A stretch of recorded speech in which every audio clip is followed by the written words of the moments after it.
કપાસની ખેતી કરતા ખેડૂતો ખાસ કરીને થ્રિપ્સ નામની જે જીવાત આવે છે, હવે ચૂસિયા પ્રકારની થ્રિપ્સ નામની જીવાત છે, ખેડૂતો ખૂબ સારી રીતે ઓળખે છે કે આ જીવાત છે તે બારીક, લાંબી અને પીળાશ પડતા રંગની હોય છે. જે જગ્યાએ નુકસાન કરે તે જગ્યાએ પાનનો ભાગ છે તે સફેદ જારા જેવો કરી નાખે છે. તેથી ઘણા બધા ખેડૂતો આને છારોડિયાથી પણ ઓળખે છે. હવે આ જીવાતના બચ્ચા અને પુખ્ત બંને પાન ઉપર ખાસ પ્રકારના મુખાંગો વડે બારીક ઘસરકા પાડીને તેમાંથી નીકળતો રસ છે તે ચૂસતા હોય છે. નુકસાન થયેલો ભાગ સુકાઈ જાય છે અને ઝાંખો સફેદ જેવો દેખાય છે. વધારે ઉપદ્રવ હોય ત્યારે આખો છોડ ભૂખરો થઈ જાય છે. થ્રિપ્સ નામની જે ચૂસિયા પ્રકારની જીવાત છે તેના નિયંત્રણ માટે ઘણા ખેડૂત મિત્રો છે તે પ્રોફેનોફોસ 50% EC, આ ઉપરાંત પ્રોફેનોફોસ અને સાયપરમેથ્રિનનું મિક્સ કોમ્બિનેશન, આ ઉપરાંત ફિપ્રોનિલ 5% જેવી જંતુનાશક દવાઓના છંટકાવ કરે છે. પરંતુ વધારે ઉપદ્રવ હોય ત્યારે ઘણા બધા ખેડૂત મિત્રો છે તે લેમ્બડા સાયહેલોથ્રિન 5% EC નામની જે જંતુનાશક રાસાયણિક દવા આવે છે તેનો છંટકાવ કરે છે.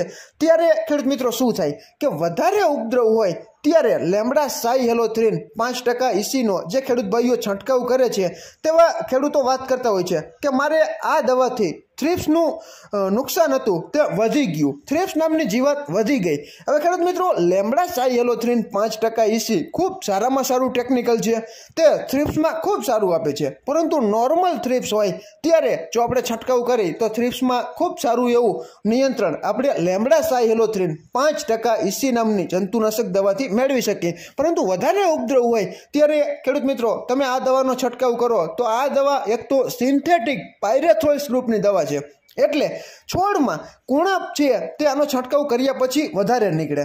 હવે આ દવા ફૂલ કહેવાય ને કે ઉગ્ર સ્વરૂપમાં થ્રિપ્સ આવી ગઈ હોય, વધારે માત્રામાં થ્રિપ્સ આવી ગઈ હોય ત્યારે તમે છંટકાવ કરો તો ઘણી વખત ખેડૂતને એવું લાગે કે આ દવાથી થ્રિપ્સ વધી ગઈ, પરંતુ વધી નથી ગઈ. ખેડૂત મિત્રો, થ્રિપ્સ ઘણી બધી મરી જાય છે, પરંતુ આ દવાથી કુણપ એટલી બધી નીકળે છે કે જે છોડમાં વધારે પડતી કુણપ નીકળે તો આ જે થ્રિપ્સ છે તે કુણપવાળો જે કૂણો ભાગ નીકળે તેમાં વહી જાય છે અને ઘણું બધું નુકસાન છે તે આપણને દેખાતું હોય છે. એટલા માટે ખેડૂત મિત્રો એમ વાત કરે છે કે આ દવા છાંટ્યા પછી થ્રિપ્સ વધી જાય છે, પરંતુ વધતી નથી.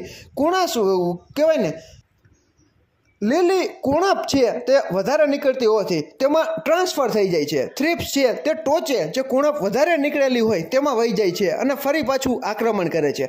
એટલા માટે વધારે પ્રમાણમાં થ્રિપ્સનો ઉપદ્રવ હોય ત્યારે આ જંતુનાશક દવાઓ છે તે અમારી દ્રષ્ટિએ તમે ન છાંટો તો ખૂબ સારો એવો ફાયદો તમને મળી શકે.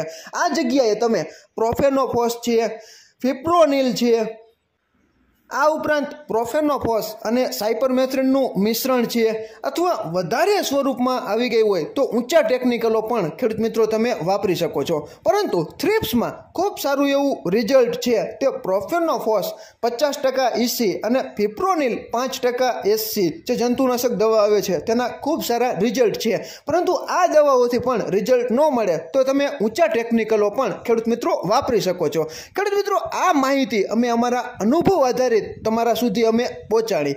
ખેડૂત મિત્રો, આ માહિતી ઉપર તમારે ચાલવું કે ન ચાલવું તેનો નિર્ણય તમે કરી શકો છો. તમને એમ હોય કે પરાશરાભાઈની વાત સાચી છે તો અમારી માહિતી મુજબ તમે ચાલી શકો છો. બાકી તમારી રીતે જે કંઈ જંતુનાશક દવાઓના છંટકાવ થ્રિપ્સ નામની જીવાત માટે તમે મેળવતા હો અને તમારી પાસે નોલેજ હોય તો તમારી રીતે પણ નક્કી કરીને તમે છંટકાવ કરી શકો છો. ખેડૂત મિત્રો, આ માહિતી તમને કેવી લાગી? જો સારી લાગી હોય તો ચોક્કસ આ વિડીયોને લાઈક કરી દેજો, શેર કરી દેજો, કોમેન્ટ કરી દેજો. ફરી જ મળશું નવી જ માહિતી લઈને નવા જ આવનારા વિડીયોમાં. ત્યાં સુધી આપ જોડાયેલા રહો, માહિતગાર બનો, આગળ વધો. થેન્ક યુ ખેડૂત મિત્રો.